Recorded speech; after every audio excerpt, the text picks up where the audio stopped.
పెరియల్ ministries వారు సమర్పించు అల్లాడుచున్న దేవుని ఆత్మ.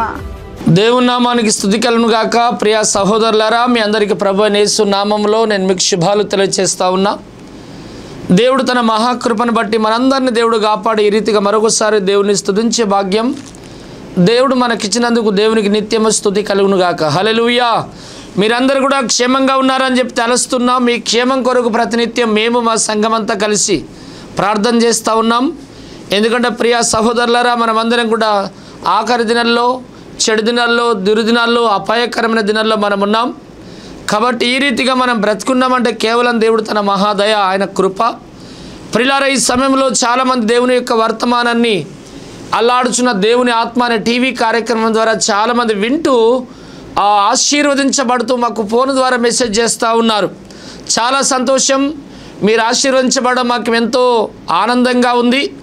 ఇంకా మీరు ఆశీర్వదించబడాలని మీకోసం, మీ కుటుంబాన్ని కొరకు ప్రతినిత్యం ప్రార్థన చేస్తున్నాం. ప్రియులారా, లోతైన సంగతులు ప్రతినిత్యము ప్రతిరోజు మీరు వాక్యం ద్వారా తెలుసుకుంటున్నందుకు చాలా సంతోషంగా ఉంది. దేవుని వాక్యాన్ని ఈరోజు మరొకసారి మనం ధ్యానిద్దాం. దేవుని యొక్క వాక్యంలో 23వ దావీదు కీర్తన 1-2 వచనాల్లో నేను చదువుతాను. 23వ దావీదు కీర్తన 1-2 వచనం. యెహోవా నా కాపరి, నాకు లేమి కలగదు. పచ్చిక గల చోట్లను ఆయన నన్ను పరుండజేయుచున్నాడు. చూడండి, ఇక్కడ మొదటి వాక్యము 1వ వచనంలో యెహోవా నా కాపరి, నాకు లేమి కలగదు అనే మాట ఇక్కడ రాయబడింది. ప్రియులారా, దావీదు మహారాజు ఇశ్రాయేలు ప్రజలను, యూదా జనాంగాన్ని దరిదాపు 40 సంవత్సరాలు పరిపాలించినటువంటి రాజు. ఆయన అంత గొప్ప రాజు అయినప్పటికీ కూడా యెహోవా నా కాపరి, ఆ కాపరి అనేటటువంటి కాపరి నాకు లేకపోతే నా జీవితం శూన్యం, నన్ను ఎవరు కాపాడేవారు లేరు.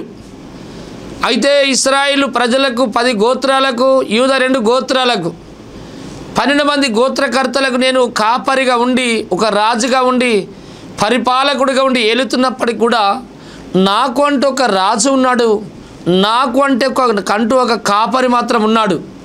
ఆయన పేరు యేసుక్రీస్తుల వారు. అందుకొరకు అంటున్నాడు యెహోవా నా కాపరి. ఈరోజు నేను బోధించే అంశం ఏంటంటే యేసయ్య మనకు మంచి కాపరి. ప్రియులారా, ఈనాడు చాలామంది జీవితాల్లో ఈ మంచి కాపరిని చాలామంది తెలుసుకోక ఉన్నారు. ప్రియులారా, దేవుని యొక్క వాక్యాల్లో ఏమి రాయబడిందంటే యెహోవా నా కాపరి, నాకు లేమి కలగదు. ప్రియులారా, దేవుడే కాపరిగా ఉండడం ఇది ఆశ్చర్యకరంగా ఉంది కాదు, చాలా విచిత్రంగా ఉంది కదా. దావీదు అంటున్నాడు యెహోవా నా కాపరి అంటున్నాడు. ప్రియులారా, బైబిల్ గ్రంథంలో ఈ లోకరీతిగా మనం చూసినట్లయితే కొన్ని వాటికి మనుషులు కాపర్లుగా ఉంటారు. గేదెలను కాసే కాపరి ఉంటాడు. గేదెలు ఉంటున్నాయి, గేదెలను తోలిపెట్టి కాసేటటువంటి కాపరి ఉంటాడు. ఆయనను గేదెల కాపరి అంటారు. మరికొందరు ఆవు దూడలను కాసే కాపరి ఉంటాడు. ఆయన ఆవు దూడల కాపరి అంటారు. మరికొందరు మేకలను కాసే కాపరిగా ఉంటారు, వాళ్ళని మేకల కాపరి అంటారు. మరికొందరు గొర్రెలను కాసే కాపరిగా ఉంటాడు, వాళ్ళను గొర్రెల కాపరి అంటారు. ఈ మధ్యకాలంలో చాలా చోట్ల మేము చూస్తున్నాం. కొన్ని వందలు వేల బాతుల గుంపులు నడిపించే కాపర్లు కూడా ఉన్నారు. చాలా చోట్ల బాతులు, ఈ బాతులు కూడా నడిపిస్తూ, బాతులను కూడా కాస్తూ వాటిని కూడా పెంపకం చేస్తూ ఉన్నారు. వాళ్ళని అనొచ్చు బాతుల కాపరి అనుకోవచ్చు. కానీ ప్రియులారా, దేవుని యొక్క వాక్యం చెప్తుంది తెలుసా? దావీదు మాత్రం అంటున్నాడు యెహోవా నా కాపరి, ఆయన నాకు కాపరి, నా శరీరానికి కాపరి, నా ఆత్మకు కాపరి, ఆయన నా కాపరి, యెహోవా నా కాపరి అని చెప్పి దావీదు వివరిస్తూ ఉన్నాడు. ప్రియులారా, ఈరోజు దేవుని యొక్క వాక్యాన్ని మనం ఇంకా కొంచెం లోతుగా వెళ్దాం. బైబిల్ గ్రంథంలో యేసుక్రీస్తుల వారికి కాపరని బైబిల్లో కొన్నిసార్లు యేసయ్యకు పేరుంది. అయితే యోహాను సువార్త 10:14 వచనంలో ఏమి రాయబడిందంటే నేను నా గొర్రెలకు మంచి కాపరిని అన్నాడు. ప్రియులారా, గొర్రెలు ఎవరంటే ఆ గొర్రెలు ఎవరో కాదు. బైబిల్ గ్రంథంలో 95వ దావీదు కీర్తన 7వ వచనంలో చదివితే మనం ఆయన గొర్రెలం పాలించే ప్రజలమనే మాట రాయబడింది. 100వ దావీదు కీర్తన 1 నుండి కొన్ని వచనాల వరకు చూసినట్లయితే మనం ఆయన వారం, ఆయన పాలించు ప్రజలము, ఆయన మేపేటటువంటి గొర్రెలము అని చెప్పి రాయబడినది. ఎహెజ్కేలుతో దేవుడు అంటాడు, నేను మేపుచిన గొర్రెలైన మీరు మనుషులు అని చెప్పి దేవుడు అన్నాడు. నా ప్రియ సహోదరుడా, అటువంటి ఆ గొప్ప దేవుడు ఏమంటున్నాడంటే, నేను నా గొర్రెలకు నేను మంచి కాపరిని అన్నాడు. మంచి కాపరి ఏం చేస్తాడు? తన గొర్రెల కొరకు ప్రాణం పెడతా ఉంటాడు. ప్రియులారా, ఆ మంచి కాపరి గొర్రెల కొరకు ప్రాణం పెడతా ఉంటాడు. జీతగాడు తనవి కానందున చిరుతప్పులు కానీ, క్రూర మృగము కానీ, పెద్దప్పులు కానీ, ఎలుగుబంటి కానీ ఏదన్నా వచ్చి గొర్రెలను గలిబిలి చేసినప్పుడు, ఒకవేళ గొర్రెలను వదిలిపెట్టి నన్నాడ చంపేస్తుందని చెప్పేసి గొర్రెలు తనవి కానందున వాటిని వదిలిపెట్టి పరుగో పరుగో పరుగో అని చెప్పి పరిగెడుతూ ఉంటాడు. ప్రియులారా, సొంత కాపరి అయితే దాని కొరకు ప్రాణం పెట్టడానికి ఆయన సిద్ధంగా ఉంటాడు. అట్లనే సొంత కాపరి గొర్రెల కొరకు ఎట్లా ప్రాణం పెడతా ఉంటాడో, మంచి కాపరిగా యేసుక్రీస్తుల వారు తన గొర్రెలైన ఈ లోకంలో ఉన్న ప్రతి మనుషులందరి కొరకు, గొర్రెలైన మనందరి కొరకు దేవుడు తన ప్రాణాన్ని పెట్టాడు. అందుకొరకు యేసయ్యకు ఏమని పేరున్నదంటే, ఆయన పేరే మంచి కాపరి. అంటే దాని అర్థమైంది, ఈ లోకంలో ఉన్న ప్రతి ఒక్కరు కూడా చెడ్డ కాపర్లే అని అర్థం. ఎందుకు చెడ్డ కాపర్లు అంటే మీకు కొంచెం కోపం రావచ్చు నేను మాట్లాడుతుంటే. బాతులను కాసేవాడు ఈ కుక్కలు కానీ, పందులు కానీ, ఎలుగుబంట్లు కానీ దాని మీద పడకుండా కాపాడుతాడు కదా, ఆయన ఎట్లా చెడ్డ కాపరి అని చెప్పి మీరు అనుకోవచ్చు. మేకలు కానీ, అదే కాకుండా ఆ యొక్క గొర్రెలను కాసే కాపరి ఎంత గొప్ప పని చేస్తూ ఉంటాడు, గొర్రెలను ఎట్లా కాపాడుతూ ఉంటాడు. కుక్కలు వచ్చినా, అదే కాకుండా తోడళ్ళు వచ్చిన, క్రూర మృగాలు వచ్చిన, ఎలుగుబంట్లు, అదే కాకుండా ఫురులు వచ్చిన ఆ మందలు పడకుండా, దాని నోట్లో పడకుండా దేవుడు ఆ యొక్క కాపరి చక్కగా కాపాడుతాడండి. అదేంది ఫాస్టర్ గారు మీరు మాట్లాడేది, అలా మాట్లాడొచ్చా? ఆయన చెడ్డ కాపరి ఎట్లయితాడని మీరు అనుకోవచ్చు. ప్రియులారా, ఒక గొర్రెల కాపరి గొర్రెలను కాస్తున్నప్పుడు అది బక్కగున్నటువంటి సన్నగా ఉన్న గొర్రెను లావుగా ఉన్నట్లుగా మంచి పచ్చిక గల చోట్ల పరుండ చేస్తాడు. శాంతికరమైన జలముల వద్ద నడిపించి మంచి జలాలు తాగిస్తూ ఉంటాడు. బాగా బలిసిన తర్వాత ఆ గొర్రెను ఏం చేస్తాడో తెలుసా? కటికవానికి అప్పగించేసి అమ్మేస్తూ ఉంటాడు. ఆ కటికవాడు దాన్ని చాలా చక్కగా నమ్మించేసి దాన్ని కరకర కోసి దాని స్కిన్ తోలంతా తీసేసి దాంట్లో ఉన్న మాంసం అంతా ఒలిసి మార్కెట్లోకి తీసుకుని వెళ్ళి అమ్మేస్తూ ఉంటాడు. ప్రియులారా, ఆ కటికవాడు మాంసాన్ని ఒలిసి అమ్మేస్తున్నంటే ఎవరు కారణం? అయితే కాపరే కారణం. నిజంగా ఆ కటికవాడు దాన్ని చంపి దాన్ని కోసేస్తున్నాడంటే, కట్ చేస్తున్నాడంటే ఎవరు కారణం అంటే కాపరి కారణం. ప్రియులారా, యేసయ్య అలా చేయలేదు. నా గొర్రెలైన మీ కొరకు నా ప్రాణాన్ని పెడుతున్నాను అన్నాడు. అట్నే సర్వలోక మానవుల కొరకు లేఖనముల ప్రకారం యేసుక్రీస్తుల వారు మన పాపములు అనగా ఈ లోకంలో అన్ని కులాలు, అన్ని మతాలు, అన్ని జాతులు, రంగు వర్ణాలు, భాషలాడు, తెలుపు నలుపు కలిగిన వ్యక్తులందరి కొరకు యేసుక్రీస్తుల వారు తన ప్రాణాన్ని పెట్టాడు. దేవునికి స్తోత్రం, హల్లెలూయా. యేసుక్రీస్తు తన ప్రాణాన్ని పెట్టాడు. అందుకే నేను మంచి కాపరిని గొర్రెలకు అన్నాడు. మంచి కాపరిగా ఉండి యేసయ్య తన ప్రాణాన్ని పెట్టాడు. రెండోది, ఆయనకి ఎటువంటి పేరు, బైబిల్ ఆయనకి ఎటువంటి పేరు ఉన్నదంటే ఆయన గొప్ప కాపరి అనే మాట రాయబడింది. గొప్ప కాపరిగా ఈ లోకంలో ఎందరో కాపర్లు ఉంటారు, కానీ గొర్రెల కొరకు కానీ, గేదెల కొరకు కానీ, మేకల కొరకు కానీ, బాతుల కొరకు కానీ, మనుషుల కొరకు కానీ ఎవడు ప్రాణం పెట్టలేడు. యేసుక్రీస్తుల వారు ఒక్కడు మాత్రమే తన ప్రాణాన్ని పెట్టాడు. ప్రియులారా, ఆయన ప్రాణం పెట్టి తిరిగి లేచాడు సజీవుడుగా. అందుకొరకు ఆయన పేరు గొప్ప కాపరి. గొప్ప కాపరిగా తన ప్రాణాన్ని పెట్టి తిరిగి లేచాడు. అదే కాకుండా యేసయ్యకి ఇంకొక పేరు ఏంటంటే ఆయన ప్రధాన కాపరి. ఆయన పరలోకం వెళ్ళాడు.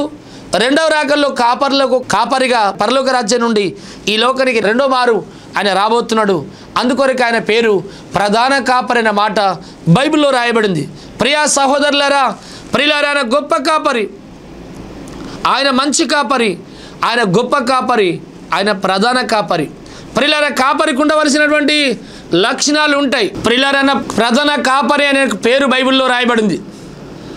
ప్రియులారా, ప్రధాన కాపరిగా రేపు మాపు మధ్యాకాశానికి ఆయన రాబోతున్నాడు. కాపరికి ఉండవలసిన లక్షణాలు కొన్ని ఉంటాయి. ఒకటోది, బైబిల్ గ్రంథంలో దేవుని యొక్క వాక్యంలో కాయుట అనే మాట రాయబడింది. కాపరి గొర్రెలను కాస్తూ ఉంటాడు. కాయటం అంటే దినమంతా అడవిలో తిరిగిన గొర్రెలను ఒక్క దగ్గర రాత్రికి ఒక్క దగ్గర పడుకోబెట్టి దాని చుట్టూ కంచేసి జాలి కట్టేసి రాత్రి అంతా ఆ గొర్రెల దగ్గర పడుకొని ఒక నిద్రతో ఒంటి నిద్రతో వాటిని కాపాడుతూ కాస్తూ ఉంటాడు. దీన్ని కాయటం అంటారు. రెండవది బైబిల్ గ్రంథంలో యెహెజ్కేలు గ్రంథం 34 అధ్యాయం 14వ వచనంలో రెండవది మేపుట అనే మాట రాయబడింది. మేపుట అనగా పచ్చిక గల చోట్లు, అనగా ఎక్కడ పచ్చిక ఉంటుందో, ఎక్కడ మేత దొరుకుతుందో, ఎక్కడ గడ్డి ఉంటుందో ఆ స్థలానికి వెళ్ళి వాటిని మేపుతూ ఉంటారు. కాపరికి ఉండవలసినది ఒకటి కాస్తూ ఉంటాడు, రెండోది మేపుతూ ఉంటాడు. మూడోది ఏంటంటే చెదరిన వాటిని తోలుకొని వస్తూ ఉంటాడు. యెహెజ్కేలు గ్రంథం 34 అధ్యాయం 13వ వచనంలో. నాలుగోది పాలిచ్చే వాటిని మెల్లగా నడుపుతూ ఉంటాడు. ఐదవది ఏంటంటే తాను లేనప్పుడు, కాపర్ లేనప్పుడు వేరొక కాపరికి బాధ్యతను అప్పగిస్తూ ఉంటాడు. కాపర్ ఒకవేళ ఏదైనా ఊరికి వెళ్ళాల్సి వచ్చిందంటే, ఇంటికాడ కాస్త ఏదైనా పని పడుతూ ఉంటే ఆ పని బట్టి వెళ్ళలేని పరిస్థితుల్లో తన తోటి ఉన్నటువంటి స్నేహితుడు ఎవరైతే గొర్రెలను కాసే వాళ్ళు ఇంకా వేరే వాళ్ళు ఉంటారో వాళ్ళకి ఏం చేస్తారంటే విధి అప్పగిస్తూ ఉంటాడు. అదే కాకుండా కాపరి చేయవలసినటువంటి పని ఏమిటి అంటే రోగాలు వచ్చినప్పుడు కట్టుకడుతూ ఉంటాడు. కాపరి గొర్రెలను కాసే కాపరిని మీరు చూడండి, ఆయన నడుము చుట్టూ మొలతాడుకే కొన్ని కత్తులు, సూదులు లాంటివి ఉంటాయి, ఆయుధాలు. అవి ఎందుకంటే మనుషులను చంపడానికి కాదు. గొర్రెలు ఈ ఎండు కాలంలో ఆ యొక్క రాళ్ళన్నీ కూడా ఆ డెక్కల మధ్య ఇరికి, రాళ్ళతుకపై ముళ్ళు ఇరిగితే వర్షకాలం వచ్చినప్పుడు ఆ డెక్కలు కాళ్ళంతా నాని నొప్పులు వచ్చేస్తూ ఉంటాయి. ఆ డెక్కల మధ్య పుండ్లు అయిపోయి చాలా అంతా కూడా చెడిపోయి చాలా బాధాకరంగా ఉంటాయి, నడవలేని పరిస్థితులు ఉంటాయి. అప్పుడు ఏం చేస్తారంటే వాటిని చక్కగా దగ్గర ఇట్లా పట్టేసి కత్తులు తీసి చక్కగా దాన్ని ఆ ముళ్ళన్నీ కూడా తీసేసి దానికి అక్కడ ఏదన్నా ఆయింట్మెంట్ ఇచ్చేసి చాలా చక్కగా దాన్ని కట్టుకడుతూ ఉంటాడు. కాపరి ఇన్ని లక్షణాలు కలిగి ఉంటాడు. ఒకటి కాస్తూ ఉంటాడు. అట్నే ప్రియులారా, యేసుక్రీస్తుల వారు ఇప్పటికీ 2024 సంవత్సరాల క్రితం ఈ లోకానికి వచ్చాడు. 33.5 ఏళ్ళు ఈ లోకంలో జీవించి సర్వలోక మానవుల కొరకు సిలువలో ప్రాణం పెట్టి ఆయన తిరిగి లేచి పరలోక రాజ్యం వెళ్ళాడు. తండ్రి కుడి పార్శ్వం మీద కూర్చుండి ప్రతినిత్యం నశించిపోవచ్చున్న ప్రతి వ్యక్తి కొరకు, దుష్టుడు ముట్టకుండా నరకానికి తీసుకుని వెళ్ళకుండా నిన్ను నన్ను రక్షించడం కొరకై తండ్రి దగ్గర విజ్ఞాపన చేస్తున్నాడు. తన ప్రార్థన ద్వారా మనందరినీ కాస్తూ ఉన్నాడు. ప్రియులారా, మేపటం అనగా ఇప్పటికి యేసుక్రీస్తుల వారు ప్రతి ఒక్కరిని తన వాక్యమైన ఆహారం చేత మనందరినీ తృప్తిపరుస్తూ ఉన్నాడు. మనందరినీ తన గొర్రెలను కాపరి మేపినట్టు తన వాక్యమైన ఆహారం చేత, ఆత్మ సంబంధమైన ఆహారం చేత మేపుతున్నాడు లేదా భుజింపనిస్తూ ఉన్నాడు. అదే కాకుండా ప్రియులారా, ఆ యొక్క బైబిల్ గ్రంథం ప్రకారం చెదరిన వాటిని సమకూర్చినట్టు తోలుకొని వచ్చినట్టుగా అపరాధముల చేత, పాపముల చేత సచ్చిన వారమై మనమందరం కొట్టుకొని పోయి చెదిరిపోతూ ఉన్నప్పుడు మనందరినీ క్రీస్తులో యేసయ్య మనలను సమకూర్చిండు అని బైబిల్ సెలవిస్తూ ఉంది. అదే కాకుండా ఆ యొక్క బైబిల్ గ్రంథంలో ఆయన మనలను ప్రియ దేవుని యొక్క వాక్య ప్రకారం ఆయన పాలించి వాటిని మెల్లగా నడిపినట్టుగా మన జీవిత యాత్రలు మనం కొన్నిసార్లు నడవలేని పరిస్థితులు ఉన్నప్పుడు, ఆత్మీయ స్థితిలో నడవలేనప్పుడు సమస్యలిపోయి అనారోగ్యాల పాలై, గాయాల పాలై, కష్టాల పాలై, నష్టాల పాలై సమస్యలుతూ ఉన్నప్పుడు చెదరినటువంటి వాటిని మెల్లగా నడిపినట్టు మన జీవితాన్ని మెల్లగా ఆత్మీయ స్థితిలో ఆయన నడిపించుకుంటూ వచ్చాడు. అదే కాకుండా తాను లేనప్పుడు ఆ యొక్క ఈ గొర్రెల విషయమై ఇతరులకు కాపరి బాధ్యత అప్పగించినట్లు యేసయ్య ఈ లోకానికి పిలిచి లోకంలో ఉన్నప్పుడు చెప్పాడు, నేను వెళుతున్నాను, ఆదరణకర్త అనే పరిశుద్ధాత్మను నేను వెళ్ళిన తర్వాత మీ దగ్గరికి పంపుతానన్నాడు. ఆయన వచ్చినప్పుడు నా వలన తండ్రి వలన నా వలన ఏమి విన్నాడో అవే మీకు బోధిస్తాడు. అయితే ఆయన మీతో ఉంటాడు, మీలో ఉంటాడు, మీ ముందు కడ వరకు మిమ్మల్ని నడిపిస్తాడని చెప్పాడు. అనగా యేసుక్రీస్తు లోకానికి విడిచిపెట్టి వెళ్ళిన తర్వాత పరిశుద్ధాత్మని ఆదరణకర్తకు మనల్ని బాధ్యులుగా అప్పగించేశాడు. అదే కాకుండా రోగాలు వచ్చినప్పుడు కట్టుకట్టడం అనగా ప్రియులారా, ఇప్పటికీ 196% యేసుక్రీస్తుల వారు దగ్గరికి వచ్చేవారు 196% రోగాల చేత బాధపడుతున్న వారే, మనశ్శాంతి లేనటువంటి వారు, నెమ్మది లేనటువంటి వారు, అదే కాకుండా తింటే తినబడకుండా పంట నిద్రలేనటువంటి వాళ్ళు, ఎన్ని హాస్పిటళ్ళు తిరిగినా రోగాల చేత పిండిపబడి తక్కువ అన్నటువంటి బాగుపడనటువంటి వాళ్ళు ఈనాడు యేసుప్రభు దగ్గరికి వస్తుంటే చాలామంది బాగుపడుతున్నారు. కారణం ఏంటంటే రోగుల ఎడలన జాలిపడి ఆయన స్వస్థపరుస్తూ ఉన్నాడు. రోగాలతో ఉన్నటువంటి వారికి కట్టుగడుతూ ఉన్నాడు. దేవునికి స్తోత్రం. ఒక కాపరికి ఉండవలసిన లక్షణాలు యేసు క్రీస్తులో ఉన్నాయి. ఆయన కాస్తూ ఉన్నాడు, ఆయన మేపుతూ ఉన్నాడు. అదే కాకుండా ఆ యొక్క చెదరినటువంటి ప్రతి ఒక్కరిని సమకూరుస్తూ ఉన్నాడు. పాలిచ్చే వాటిని మెల్లగా నడుపుతున్నాడు. తాను ఈ లోకం విడిచిపెట్టి వెళ్ళిన తర్వాత పరిశుద్ధాత్మనికి అప్పగించి ఆదరణకర్తకు మనల్ని అప్పగించి మనల్ని ఆదరిస్తూ కాపాడుతూ ఉన్నాడు. రోగం వచ్చినప్పుడు స్వస్థపరుస్తూ ఉన్నాడు. ఒక కాపర్లు ఉన్నటువంటి గుణ లక్షణాలు ఎన్ని ఉంటాయో అంతకంటే ఎక్కువైన లక్షణాలు కలిగినటువంటి వాడు నా యేసుక్రీస్తుల వారు. దేవునికి స్తోత్రం. అందుకొరకే దావీదు అంటాడు, యెహోవా నా కాపరి, నాకు లేమి కలగదు. ప్రియులారా, అందుకొరకే దావీదు అంటాడు, పచ్చిక గల చోట్ల నన్ను పరుండ చేస్తున్నాడు, శాంతికరమైన జలముల యొద్ద ఆయన నన్ను నడిపిస్తున్నాడు. ప్రియులారా, నా కాపరి అయితే మీరు గొర్రె ఎవరంటే మనం విన్నాం కదా, నీవు నేనైనా గొర్రె. ఎవరు అయినా గొర్రెలంటే ఈ లోకంలో ఉన్నటువంటి ప్రతి ఒక్కరు కూడా ఆయన గొర్రెలే. ప్రియులారా, ఆయన మంద ఎక్కడంటే ఆయన సంఘమే ఆయన మంద. కాపరి ఎవరంటే యేసుక్రీస్తుల వారే కాపరి. ఇప్పటి వరకు నా ప్రియ సహోదరుడా, నీ జీవితంలో ఆ కాపరిని కలిగి ఉండకుండా నువ్వు ఉంటున్నామో, ఆ కాపరి నీకు లేడు అని చెప్పి నువ్వు అనుకుంటున్నామో, ఈరోజు నీ కొరకు ప్రాణం పెట్టిన గొప్ప కాపరి ఇక్కడ ఉన్నాడు, మంచి కాపరి ఇక్కడ ఉన్నారు. రండి, ఈరోజే మీ కొరకు చనిపోయి తిరిగి లేచినటువంటి ఆ గొప్ప కాపరి ఉన్నాడు. ఆ జీవం కలిగిన కాపరి దగ్గరికి మీరు రండి. అదే కాకుండా ఈరోజే ఒకవేళ మీ జీవితాల్లో కాపరి లేడని మీరు బాధపడుతున్నారేమో, ఈరోజే రండి. నీకోసం నా కోసం చనిపోయి సమాధించబడి ప్రాణం పెట్టి తిరిగి లేచి పరలోక రాజ్యానికి వెళ్ళి మరలా రెండవ రాకల్లో సజీవుడుగానే మధ్య ఆకాశానికి రాబోతున్నాడు. ఆ కాపర్లకు కాపరినటువంటి ఆ కాపరి దగ్గరికి మీరు రండి. దేవునికి స్తోత్రం. హల్లెలూయా. ప్రియులారా, ఆ కాపరి దగ్గరికి ఎవరైతే వస్తూ ఉంటారో, ఆ కాపరిని ఎవరైతే కలిగి ఉంటారో, ఆ కాపరిని ఎవరైతే నమ్ముకుంటారో, ఆ కాపరిని మనం కలిగి ఉండి ఆయన మందలో చేరితే కొన్ని రకాలైన మేలులు మనకు దొరుకుతూ ఉంటాయి. ఒకటోది, ఎటువంటి మేలు దేవుడు మనకి ఇస్తారంటే బైబిల్ గ్రంథంలో దేవుని యొక్క వాక్యంలో 1 యోహాను సువార్త 10వ అధ్యాయం 3వ వచనాల్లో ఆయన పేరు పెట్టి పిలుచును అనే మాట రాయబడింది. ఎవరైతే కాపరిని కలిగి ఉంటారో, ఎవరైతే కాపరిలో ఆ సంఘములో కాపరి మందలో చేరుతుంటారో, ఎవరైతే కాపరిని యేసుక్రీస్తును నమ్ముకుంటారో, ఆ నమ్ముకున్నటువంటి గొర్రెల ఎడల, ఆ నమ్ముకున్న వ్యక్తుల ఎడల దేవుడు చేసే మేలేంటిదంటే యోహాను సువార్త 10వ అధ్యాయం 3వ వచనంలో ఆయన పేరు పెట్టి పిలుస్తూ ఉంటాడు. నేను పేరు పెట్టి పిలిచేవారు ఈ లోకంలో లేరేమో, కానీ ప్రియులారా, సృష్టికర్త అయినటువంటి దేవుడు భూమిని, ఆకాశం, చెట్లు, గుడ్డలు, సమస్త జీవులను కలిగించిన పరమాత్ముడే ఆయన సంఘములను చేరడం ద్వారా ఆయన గొర్రెగాను మార్చబడితే దేవుడు నిన్ను పేరు పెట్టి పిలుస్తూ ఉంటాడు. హల్లెలూయా. రెండవది ఏంటంటే ప్రియులారా, ఆయన కీర్తనల గ్రంథం 23 దావీదు కీర్తన 2వ వచనంలో ఏమి రాయబడిందంటే, పచ్చిక గల చోట్ల ఆయన నన్ను పరుండ చేయుచున్నాడు, శాంతికరమైన జలముల యొద్ద నన్ను నడిపించుచున్నాడు అని రాయబడింది.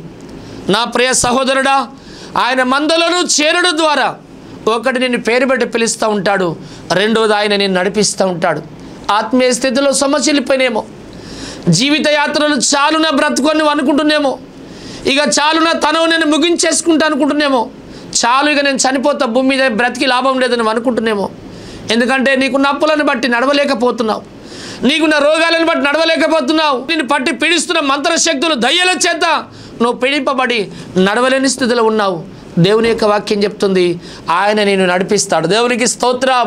నీ తల్లి నిన్ను నడిపించే తల్లి నీకు లేదేమో, తండ్రి నీకు దూరమైందేమో, నీ భర్త నీకు దూరమైందేమో, నీ భార్య నీకు దూరమైందేమో, నువ్వు కన్నా నీ కొడుకు దూరమైందేమో, నీ బిడ్డ నీకు దూరం అయిపోయిందేమో, నానేవారు నీకు నడిపించేవారు ఎవరు నీకు లేరేమో.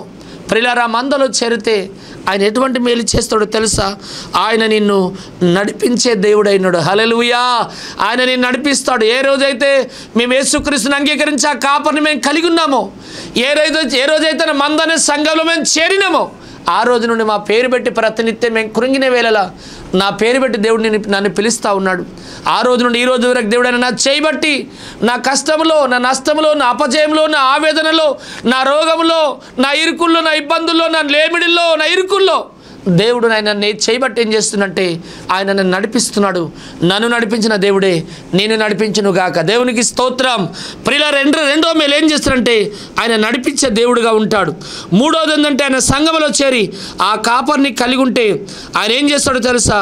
23వ దావీదు కీర్తన 5వ వచనాల్లో, నా శత్రులెదుట నీవు నాకు భోజనము సిద్ధపరచుదువు, నూనెతో నా తల అంటి ఉన్నావు, నా గిన్నె నిండి పొర్లుచున్నది. హల్లెలూయా. శత్రుల ఎదుట దేవుడు భోజనాన్ని సిద్ధపరిచి ఏం చేస్తారంటే నిన్ను పోషిస్తూ ఉంటాడు. ఆ పుట్టకు లేని పరిస్థితులు నువ్వేమో, నీ పిల్లలను పోషించే పరిస్థితులు లేవేమో, నీ భర్త నిన్ను పోషించేవాడు నీకు లేడని నువ్వు అనుకుంటున్నామో. కానీ ప్రియులారా, ఆ కాపర్ని నువ్వు కలిగి ఉండు. ఆయన కలిగి ఉంటే నిన్ను పేరు పెట్టి పిలుస్తూ ఉంటాడు. ఆయన కలిగి ఉంటే నిన్ను నడిపిస్తూ ఉంటాడు. ఆయనను కలిగి ఉంటే నిన్ను సమృద్ధిగా నిన్ను పోషిస్తూ ఉంటాడు. నిజంగా నీ రొట్టెలేసే గంప దీవించబడుతుంది, పిండి పిసికే తొట్టి దీవించబడుతూ ఉంటుంది. ఏది నీకు కొరత కాదు. హల్లెలూయా. ప్రియులారా, ఆయన నిన్ను పోషిస్తూ ఉంటాడు. నాలుగవది, ఆయన మందలో చేరితే ఆయన ఏం చేస్తాడో తెలుసా? యోహాను సువార్త 10వ అధ్యాయం 15వ వచనంలో ఆయన మనలను ఎరుగుతాడు, గుర్తిస్తూ ఉంటాడు.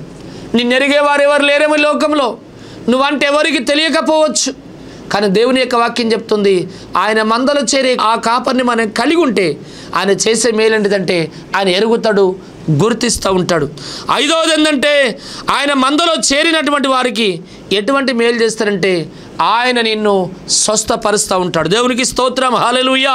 పేతురు రాసిన మొదటి పత్రిక 2వ అధ్యాయం 24వ వచనం 25వ వచనంలో ఏమన్నదంటే ఆయన పొందిన గాయముల వలన మీరు స్వస్థత పొందుతున్నారనే మాట రాయబడింది. దేవుని యొక్క వాక్యంలో యెషయా గ్రంథం 53వ అధ్యాయం 5వ వచనంలో అతడు పొందిన దెబ్బల వలన మనకు కలుగుతున్నది స్వస్థత అనే మాట రాయబడింది.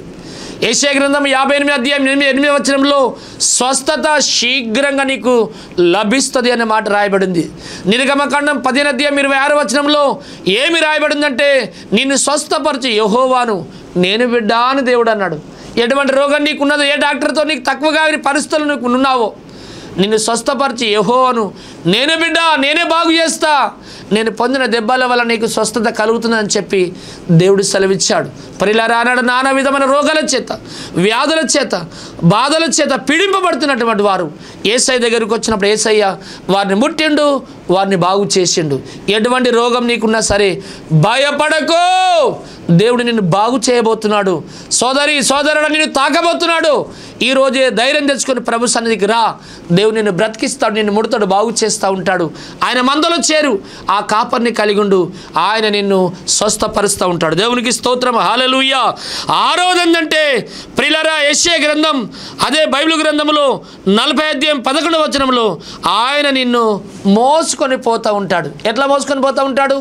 గొర్రెలు కాసే కాపరి తన భుజాన గొంగడి వేసుకొని, ఈ భుజానికి టిఫిన్ చికెన్ తగిలించేసుకొని, ఈ చేత కర్ర ఇలా పట్టుకొని వెళ్తున్నప్పుడు ముందు వెళ్తుంటే గొర్రెలన్నీ వెనక వస్తూ ఉంటాయి. కానీ కొన్ని గొర్రెలు కుంటి గొర్రెలు, కొన్ని గొర్రెలు గుడ్డి గొర్రెలు, కొన్ని గొర్రెలు గజ్జి గొర్రెలు, కొన్ని గొర్రెలు రోగాలకు వచ్చి బీమారులైపోయి వ్యాధుల చేత పీడింపబడి నడవలేని స్థితిలో వెనుకబడిపోతూ ఉంటాయి. కాపరి ఆ మందని విడిచిపెట్టి వెనక్కి వచ్చేసి ఈ గొర్రె ఇలా వెనుకబడిపోతుంటే ఏదైనా తోడేలన్నా కుక్కొచ్చి పట్టేసి దీన్ని తినేస్తుంది, దీన్ని ప్రాణం తీస్తుందని ఆ వెనుకబడినటువంటి గొర్రెని ఏం చేస్తాడు తెలిసిన? తన భుజాన్ని వేసుకొని వెళ్తూ ఉంటాడు. అది నురుగు గక్కినా, చొల్లు గారినా, అది తుమ్మినా, దగ్గినా, ఎటువంటి నురుగు దాని ఆయన మీద పడినా ఓర్చుకుంటాడు. దాన్ని మోసుకొని ఆ గొర్రెలతో పాటు మోసుకొని పోతూ ఉంటాడు. అలాగే నా ప్రియ సహోదరుడా, ఆ ప్రభు సన్నిధిలో చేరితే, ఆ ప్రభువును అంగీకరిస్తే, ఆయన రక్తంలో నువ్వు కడగబడితే, ఆయన మందలో నువ్వు చేరితే, ఆ కాపర్ని నువ్వు కలిగి ఉండి ఆ కాపర్ని నమ్ముకుంటే నీ జీవిత యాత్ర నడవలేక సమస్యలిపోయినేమో, చాలు నా బ్రతకని నువ్వు అనుకుంటున్నామో, ఇక నేను ముగించుకుంటాను నువ్వు అనుకుంటున్నామో, ఇక నేను నడవలేను అయిపోయింది నా బ్రతికింతే అని నువ్వు అనుకుంటున్నామో, భయపడకనే మందలో చేరి చూడు, ఆయనను అంగీకరించు, ఆ కాపర్ని కలిగిండు, ఆయన నిన్ను మోసుకొని పోతాడు. దేవునికి స్తోత్రం. హల్లెలూయా. ఆయన నిన్ను మోసుకొని పోతూ ఉంటాడు. ఏడవది, ఆయన మందలో చేరితే ఆయన చేసేటటువంటి మేలు ఏమిటో తెలుసా? ప్రియులారా, ఆయన నీకు నిత్య జీవం ఇస్తూ ఉంటాడు. నిత్య జీవం. ఈ లోకంలో ప్రతి మనిషి పుట్టినంటే గిట్టక తప్పదు. జన్మించిన ప్రతి మానవుడు మరణించక తప్పదు. మనిషికి రెండు ఉంటాయి. ఒకటి జన్మదినం, రెండోది మరణదినం. ఒకటి జన్మించడం, రెండోది మరణించడం. ఒక వ్యక్తి జన్మించినంటే దాని తదనంతరం మరొక జన్మ లేదు భూమి మీద మానవుడికి. అయితే దాని వెనుకలో వచ్చేది ఏంటంటే, దాని తర్వాత వచ్చేది ఏంటంటే కేవలం మరణం మాత్రం వస్తుంది. ఈ లోకంలో జన్మించిన నీవు 1000 ఏళ్ళు బ్రతికిన వేరు తప్పదు, 100 ఏళ్ళు బ్రతికిన చావు తప్పదు. ఈ లోకంలో ఎప్పుడో ఒకసారి చనిపోవలసిందే. పుట్టుట దేని కొరకంటే గిట్టుట కొరకే. పుట్టుట దేని కొరకంటే చనిపోవడానికే. ఈ లోకంలో ఒక రోజు ఎంతకాలం బ్రతికినా, ఎంత బిల్డింగులు, మిద్దెలు, మెడలు, బంగళాలు, భవంతుల్లోనూ ఉన్నా ఈ లోకాన్ని విడిచిపెట్టి నువ్వు వెళ్ళిపోతావు. వెళ్ళిపోయిన తర్వాత ఎక్కడికి వెళ్తావు తెలుసా? 2 గమ్యస్థానాలు ఉన్నాయి. ఒకటి మోక్షం అనగా నిత్య జీవం అనగా మోక్షం ఉంది. రెండవది ఏంటంటే నరకం అంటే అగ్నిగుండం ఉంటుంది. యేసుక్రీస్తుని అంగీకరించకపోతే, ఆయన మందలో చేరకపోతే, ఆ కాపర్ని కలిగి ఉండక నువ్వు చనిపోతే నిత్యనాశనం నరకానికి వెళుతూ ఉంటావు. ఆ నరకంలో యుగ యుగాలు తరతరాలు కాలుతుంటావు. ఆ నరకం అగ్ని ఆరదు, పురుగో చావదు. ప్రియ సహోదరుడా, ప్రియులారా, ఆ నరకం తప్పాలంటే, ఆ అగ్ని గుండం తప్పాలంటే ఆ యేసుక్రీస్తును అంగీకరించిన మందలో చేరితే నిత్య జీవం అనే స్వర్గం, పరలోక రాజ్యం, మోక్షం, దేవుని రాజ్యం దేవుడు నీకు సొంతం చేస్తూ ఉంటాడు. దేవుడు నీకు ఆ సొంతం తన రాజ్యాన్ని ఇస్తూ ఉంటాడు. ఎంతమంది నిత్య జీవం పొందాలనుకుంటున్నారు? ఎంతమంది ఆయన మందలో చేరాలనుకుంటున్నారు? ఎంతమంది ఆ కాపర్ని నమ్మాలనుకుంటున్నారు? ఎంతమంది ఆ కాపర్ని మీ సొంత కాపరిగా చేసుకోవాలనుకుంటున్నారు? దావీదు అంత గొప్ప రాజైనప్పటికీ కూడా యెహోవా నా కాపరి, నాకు లేమి కలగదు. హల్లెలూయా! ఆయన నా కాపరి అంటున్నాడు. దావీదు ప్రభు అయినటువంటి దేవుణ్ణి తన సొంత కాపరిగా అంగీకరించాడు. నీ జీవితాల్లో కూడా ఆయనను సొంత కాపరిగా అంగీకరించి, ఆయన అంగీకరించి నమ్ముకొని ఆ రక్షణ పొందుకొని ఆయన మందలో గొర్రెగా నేను చేరినట్లయితే దేవుడు నీ జీవితాల్లో మేలు చేస్తూ ఉంటాడు. ఏమిటి అంటే ఆయన నిన్ను పేరు పెట్టి పిలుస్తూ ఉంటాడు. ఏంటంటే ఆయన నిన్ను నడిపిస్తూ ఉంటాడు. ఏమిటంటే నీ జీవితాల్లో ఆయన నిన్ను పోషిస్తూ ఉంటాడు. ఏమిటంటే ఆయన నిన్ను ఎరుగుతాడు, గుర్తిస్తూ ఉంటాడు. ఏమిటంటే ఆయన నిన్ను స్వస్థపరుస్తూ ఉంటాడు. ఏమిటంటే ఆయన నిన్ను మోసుకొని పోతూ ఉంటాడు. ఏమిటంటే నీకు నిత్య జీవం, స్వర్గం, ఎన్ని దినాలు బ్రతికి లోకాన్ని విడిచిపెట్టి వెళ్ళిపోయినప్పటికీ కూడా నీకు స్వర్గ మోక్షాన్ని ప్రసాదిస్తూ ఉంటాడు. ఈ 7 రకాలైన మేళ్ళు, ఎంతమంది మేలులు పొందుకోవాలనుకుంటున్నారు? ఎంతమంది ఆయన మందలో చేరాలనుకుంటున్నారు? ఎంతమంది ప్రభు అయిన యేసుక్రీస్తు ఆయన నిజమైన కాపరి, ప్రధాన కాపరి, గొప్ప కాపరి, అదే కాకుండా మంచి కాపరి అని చెప్పి ఎంతమంది తెలుసుకొని ఆయన నమ్ముకోవాలనుకుంటున్నారు? ఎంతమంది ఆయన రాజ్యం చేరాలనుకుంటున్నారు? ఈరోజు తీర్మానం చేసుకోండి. ప్రియా సహోదరులారా, ఈ వాక్యం మీకు ఆశీర్వాదకరంగా ఉన్నదంటే ఈరోజు వాక్యానికి అప్పగించుకొని ఫోన్ ద్వారా, మెసేజ్ ద్వారా మాకు తెలియచేయండి. మేము దేవుని మయపరుస్తూ ఉంటాం. అదే కాకుండా నా ప్రియ సహోదరుడా, ఈ వాక్యం మీకు ఆశీర్వాదకరంగా మారిందంటే చాలామంది పేదలు నన్ను ప్రోత్సహించి ఈ వాక్యం చెప్పడానికి ఈరోజు టీవీ స్పాన్సర్ చేసి నన్ను పంపించారు. వారు చేసిన త్యాగాన్ని బట్టి, వారు ఇచ్చినటువంటి డబ్బును బట్టి నేను ఇక్కడ తిరిగి చెల్లించి ఇంత చక్కని వాక్యం మీ ముందుకు తీసుకుని రావడం జరిగింది. ప్రియులారా, ఇంకా నెక్స్ట్ మంత్ కూడా ఈ వాక్యం ముందుకు వెళ్ళాలంటే ఈరోజే మీరు తీర్మానం చేసుకొని మీరు సహకరించండి, స్పాన్సర్ చేయండి. ఒక్క స్పాన్సర్ అన్న మీ జీవితాల్లో మీ కుటుంబం తరపున చేయండి. దేవుడు మిమ్మల్ని ఆశీర్వదిస్తూ ఉంటాడు, మీరు పోషిస్తూ ఉంటాడు, మిమ్మల్ని స్వస్థపరుస్తూ ఉంటాడు, మిమ్మల్ని నెరుగుతాడు, గుర్తిస్తాడు, మిమ్మల్ని ఆశీర్వదిస్తాడు, నిత్య జీవం ఇస్తూ ఉంటాడు. ఈరోజు తీర్మానం చేసుకుని ముందుకు సాగండి. దేవుడి మాటలు దీవించి ఆశీర్వదించును గాక. ఆమేన్. సృష్టికర్తమైన మా తండ్రి, గొప్ప దేవా, నువ్వు నిజమైన కాపరివి, మంచి కాపరివి, గొప్ప కాపరి, ప్రధాన కాపరి అని మాకు తెలిపినందుకు స్తోత్రం. అందుకొరకే దావీదు యెహోవా నా కాపరి, నాకు లేమి కలగదన్నాడు. అయ్యా, నువ్వు నిజమైన కాపరి, నువ్వు కాసే, మేపి నడిపించే కాపరివి. ఈరోజు చాలామంది నిజమైన కాపరివైన నిన్ను తెలుసుకోక, నీ మందనే సంఘంలో చేరక, నిన్ను అంగీకరించక ఎన్నిటినో కలిగి చెడిపోతున్నారు. అయ్యా, నీ మందలో చేరి నిన్ను అంగీకరించి నిన్ను కలిగి ఉంటే తండ్రి పేరు బట్టి పిలుస్తా, పోషిస్తా, నడిపిస్తా, ఎరుగుతా, గుర్తిస్తా, స్వస్థపరుస్తా, మోసుకొని వెళ్తా, నిత్య జీవాన్ని ఇస్తానన్నావు. ఇలాంటి మేళ్ల చేత ప్రతి ఒక్కరిని యేసు నామములో నింపుదుగాక. ఈరోజు స్పాన్సర్ చేసిన బిడ్డలను దీవించుదుగాక. మమ్మల్ని ఇంకా దీవించి కాపాడు మేము తెచ్చుకో. యేసు నామములో ప్రార్థిస్తున్నాం తండ్రి, ఆమేన్. మా చిరునామా పెనుయేలు ప్రార్థనా మందిరం, కరీంనగర్ రోడ్, మోర్తాడ్, నిజామాబాద్ జిల్లా, తెలంగాణ. మీరు సంప్రదించవలసిన మా ఫోన్ నంబర్లు 9849272545, 9908771146.